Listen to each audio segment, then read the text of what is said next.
Namaste and good morning. Welcome to our continuing series on homeopathy with our beloved Dr. Pachagavkar.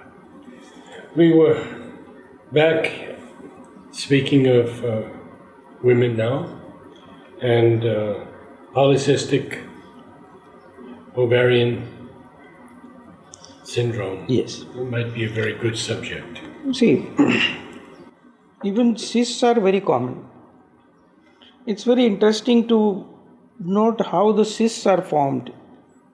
Though I won't call it a normal or healthy pathology, but at the same time, it's very common and relatively harmless.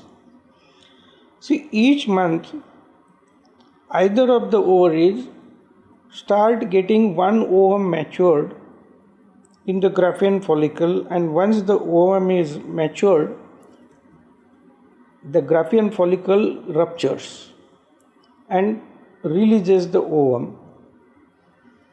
And if this ovum is not fertilized with male gamete, then the preparation which is prepared in the uterus for receiving the zygote gets desquamated.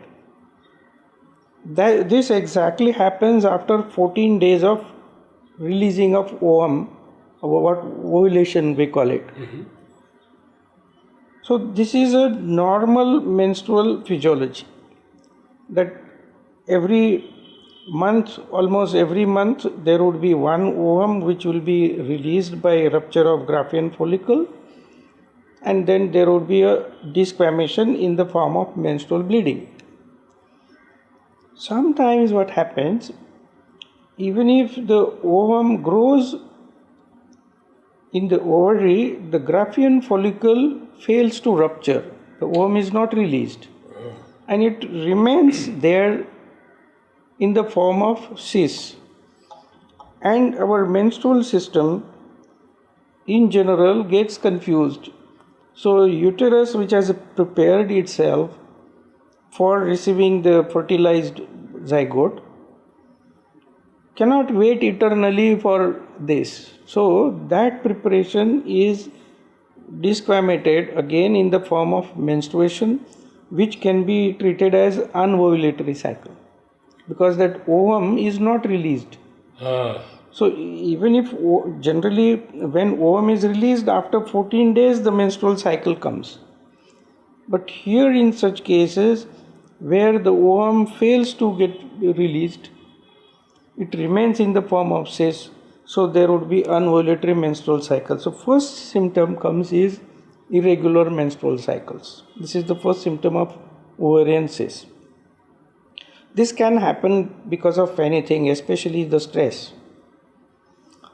Then what happens, the other ovum, either from the same ovary or the other ovary, starts getting matured, and then it gets ruptured if everything is all right. So the earlier cyst remains just like that, and again the system performs in a healthy way, and the menstruation can continue. So in normal course, in each female, one or two cysts is a common phenomena. You find one or two cysts. So only when you have more than 10 cysts formed, we call it polycystic ovarian disease. It can be in both the cysts. So simple cysts are very common. If one or two cysts are there, the gynecologists don't react to it. They consider it as a common phenomena, a routine common phenomena, is like a part of physiology where no treatment is necessary, because body itself has compensated and started ovulating normally. So the system has mechanism to overcome it. So it remains just pass. Only thing is body needs much respite to get rid of the old cysts.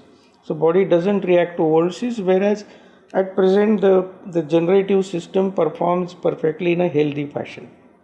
So there we don't need any intervention. Only intervention is needed where the ovulatory cycles fail to appear. There are multiple cysts, and so if the number of cysts is beyond 10, then only we label the female as having polycystic ovarian disease. Now, we don't call it disease. Earlier, the terminology was PCOD, the polycystic ovarian disease, but now we call it just polycystic ovarian syndrome. Syndrome. And only if the female is finding it difficult to conceive, in that case, or if there is hormonal change which is drastic, we think of intervening. Otherwise, it's a physiological phenomena, the system can overcome it. The first and foremost sign we get of PCOS is the female develops hair on the upper lip. That is the first sign. If the female is in a menstruating age, childbearing age, and if the female develops secondary sexual characters like male, developing hair on the upper lip like mustaches, we suspect that the female has PCOS. And now, thanks to this sonography, it's the most non-invasive technique, and with that imaging we can locate whether the female has multiple cysts and treat it. Homeopathy has wonderful remedies to treat such disorders. The hormonal levels are corrected, the further formation, progress of PCOS also is stopped, the menstrual cycles are regulated, and ovulatory cycles are achieved, and therefore it helps in even infertility.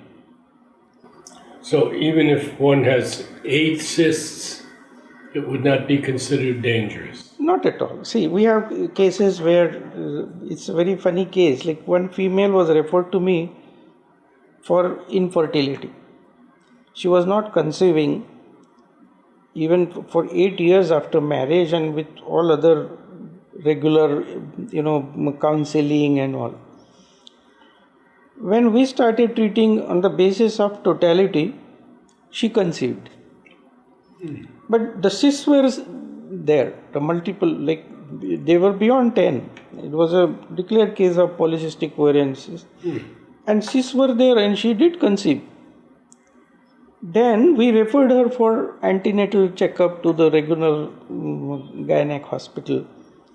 And that gynecologist was saying, no, these cysts might interfere the continuation of pregnancy. We have to aspirate them. Nowadays, because of laparoscopic aspiration, it's very easy to aspirate. But then the relatives asked me, I said, no, nothing doing. When the system has allowed the conception, then these ovarian cysts will not matter. And then I referred to other senior gynecologists who is more conservative, because I know her father used to give homeopathic treatment. He was MD gynecologist in Solapur and a good friend of Dr. Mistry, who is a surgeon. So I knew, so I referred to his hospital, and that hospital also declared nothing doing, healthy pregnancy is there, and she did carry on the pregnancy and delivered a normal baby in spite of having these cysts. Wonderful. Thank you so much.